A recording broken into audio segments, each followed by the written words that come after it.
Every day, hundreds of shootings are reported that threaten the lives of innocent civilians. Gang members have no qualms about pulling the trigger in public places, regardless of whether there are people who have nothing to do with their activities. The deaths of bystanders are a risk they are willing to take. In this new video from Military Might, we invite you to experience some of the most savage shootings of recent years. These scenes of violence include children, the elderly, crowded restaurants, and high-caliber weaponry. It's not urban warfare, it's the actions of the most dangerous gangs in the United States. Join us to discover more. Cleveland, Ohio, more specifically the city of Cuyahoga. On July 25, 2023, in the early morning hours, a man was sitting at a gas station.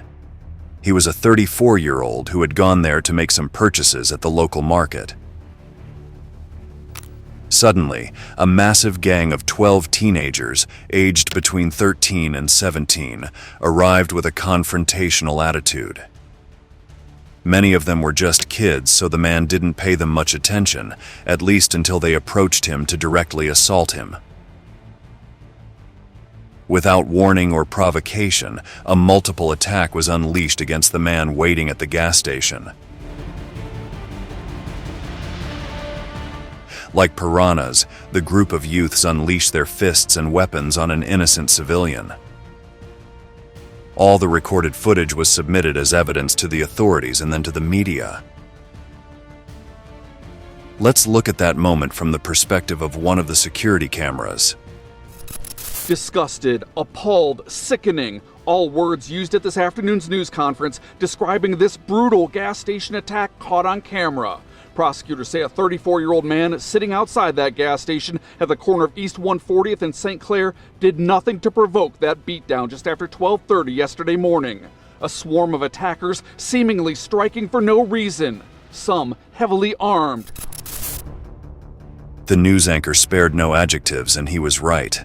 The attack was not only unprovoked but also displayed a malice rarely seen in the peaceful neighborhood. The intention of the gang of teenagers was to beat an innocent stranger to death who did nothing to provoke them other than being there, sitting on the ground. The footage does not show any demand for money or an attempt at robbery. They simply approached to start a fight with an absolute advantage over their victim. Additionally, the attackers had no qualms about using the gas station's property to assault the 34-year-old man, who had been sitting against one of the walls just seconds before the attack. But the night of madness did not end with the beating.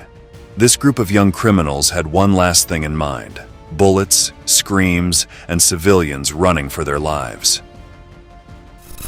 That victim able to get away. Investigators say he's expected to be okay. But watch what happens next. As cameras roll, a number of the teens begin shooting down St. Clair. Their target unknown. 12 of them later arrested by Cleveland police. The disregard for human life was complete. Without fear of injuring or even killing strangers who had nothing to do with the altercation, at least one of the gang members fired at the gas station.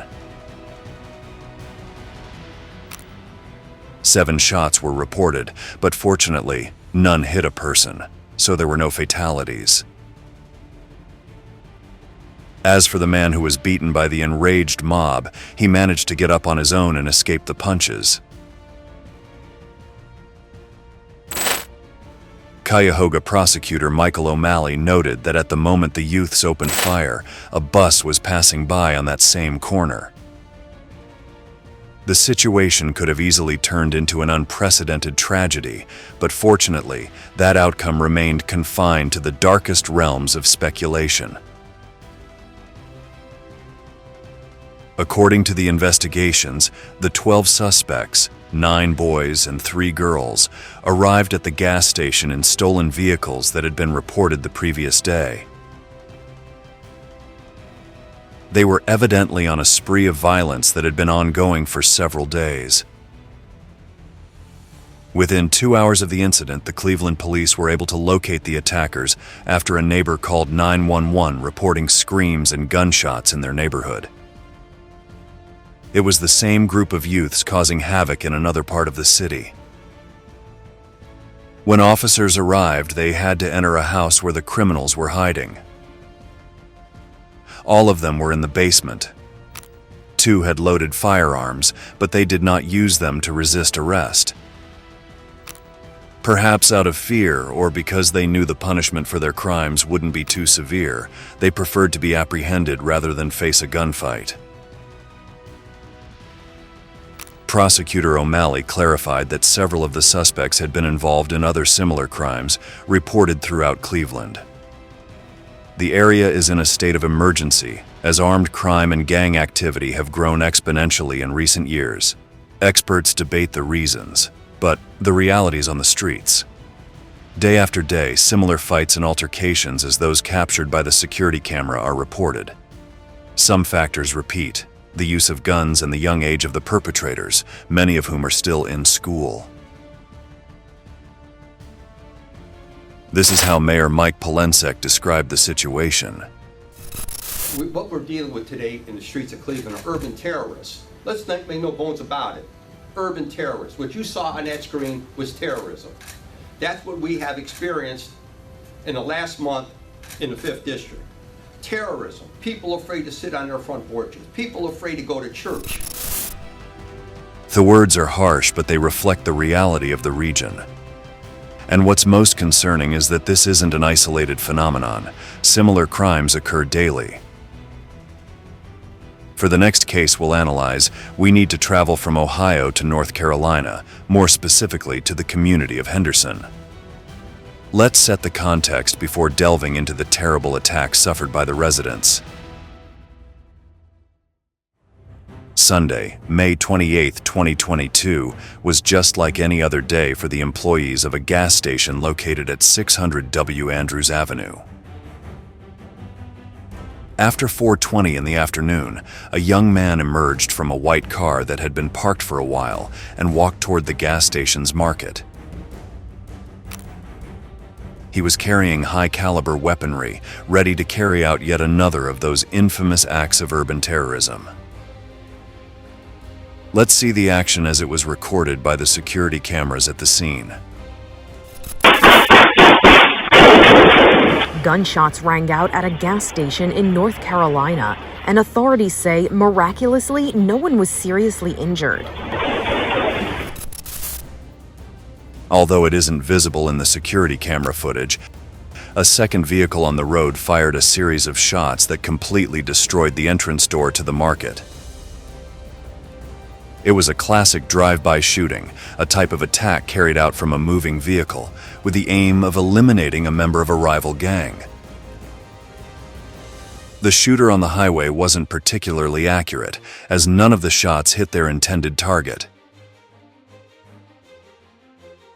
Meanwhile, the person at the gas station took his assault rifle and began firing defensively, putting all the local residents at risk.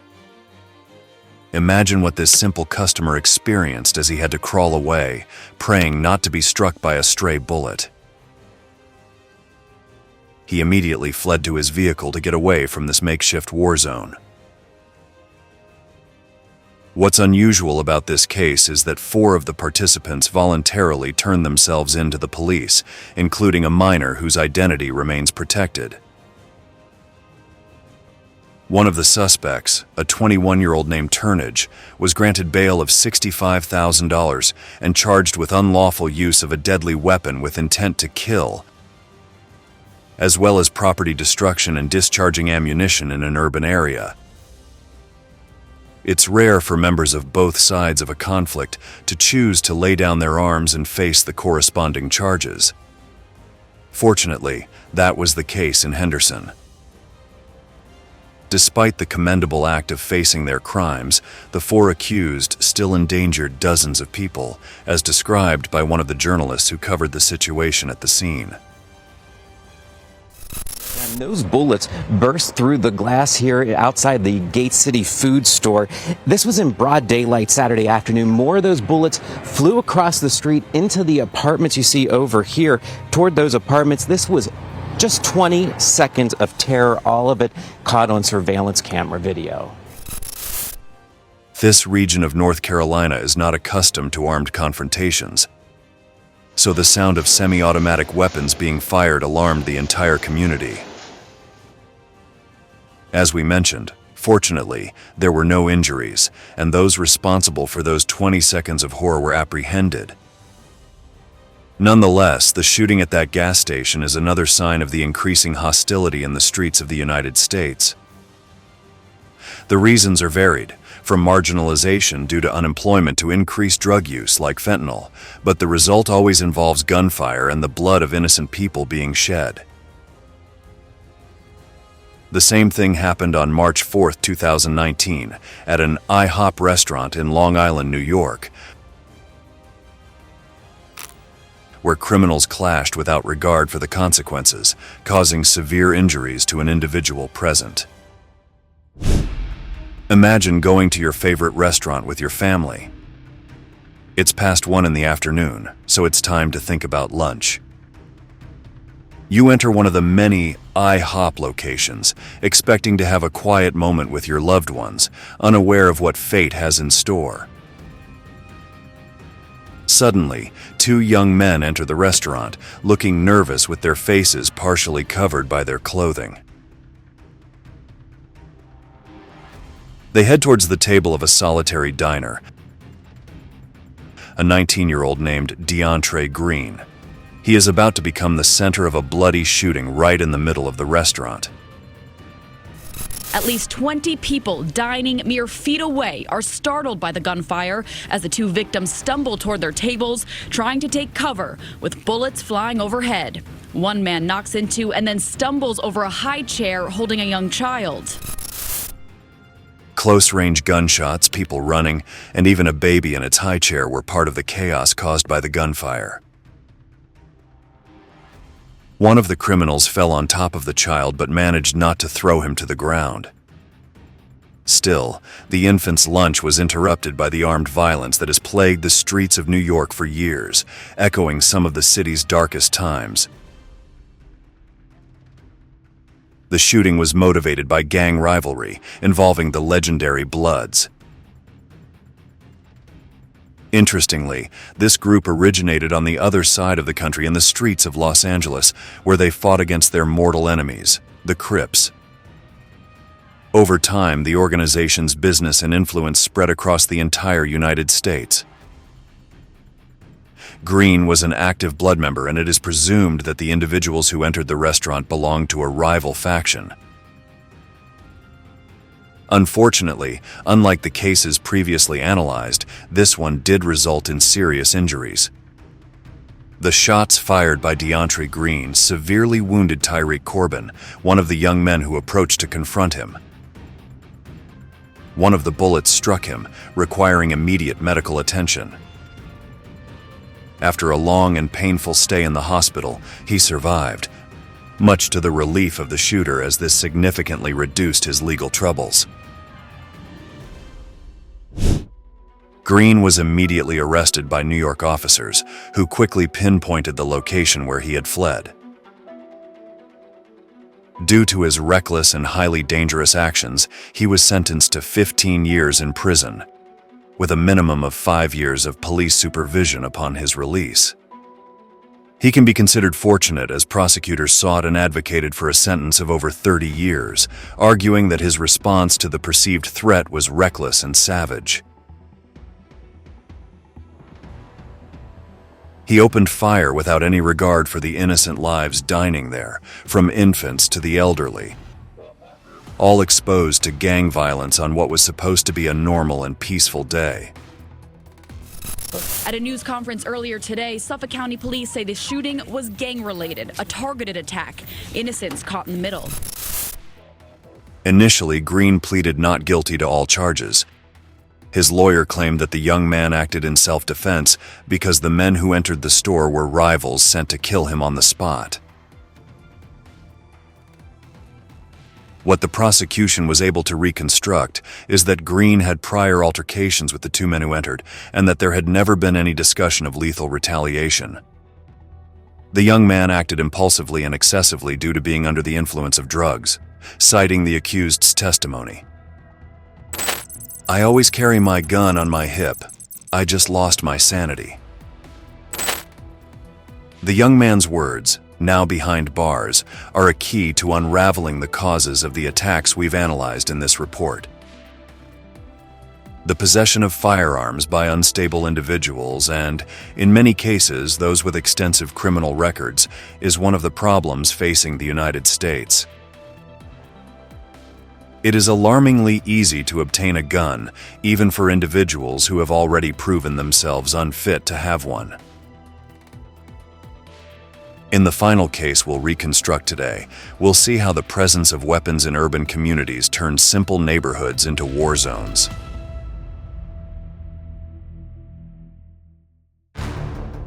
On Sunday, July 30th, 2023, around 5 in the afternoon, Industry Street became the scene of an armed confrontation that endangered the entire neighborhood. As if it were a Wild West duel, gunmen faced off under the sun, but this was not an old fiction, but the harsh reality plaguing the United States. We recommend turning up the volume. The sound of the gunfire will transport you straight to New Orleans, the setting for this clash.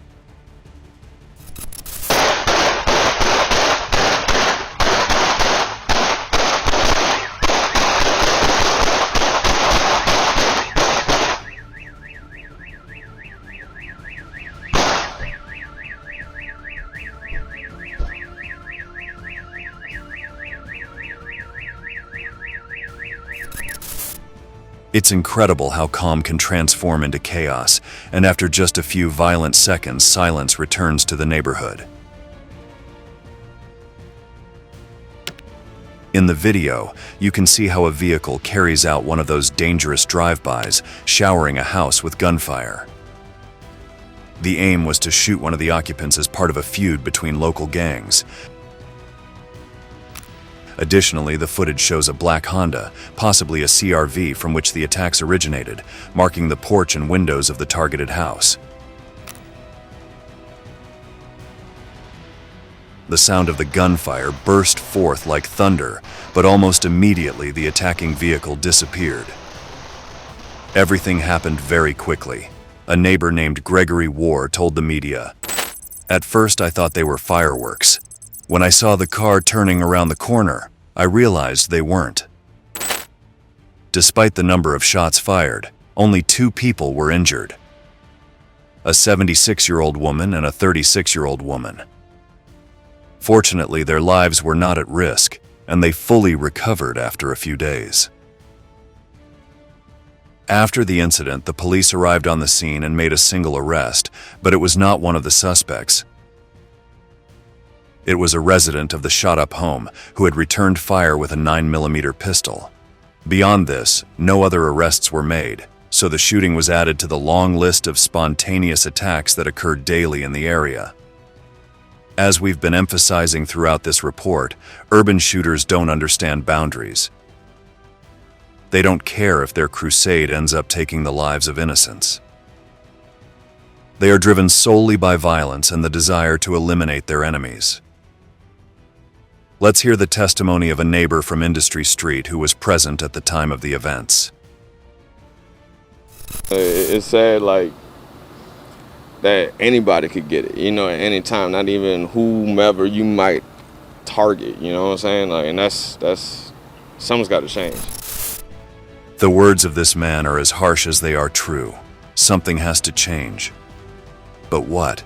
It's important to distinguish between these types of attacks and the activities of organized crime syndicates and drug cartels. Gangs operate differently, more chaotically and decentralized. This limits their operational area but also complicates the justice system's response.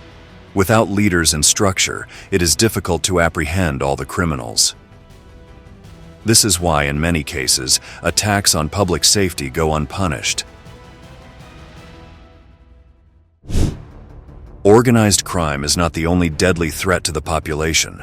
The violence of small gangs and marginalized individuals armed with high-powered weapons presents an ever-increasing threat. As you saw throughout the video, any public space can become a shooting range when unstable individuals are involved, ready to take an innocent life. Without a word, the various aggressors we saw today not only attacked their enemies, but also anyone who crossed their path. Children, young people, the elderly, regardless of age or background, anyone is vulnerable to losing their life to a stray bullet that doesn't even have their name on it. And with that, we reach the end of the video. Beyond the concerning topic, we hope you enjoyed it. If you're interested in this type of content focused on street-level and brutal crime, we invite you to subscribe and turn on channel notifications. Until the next video from Military Might, thank you for joining us.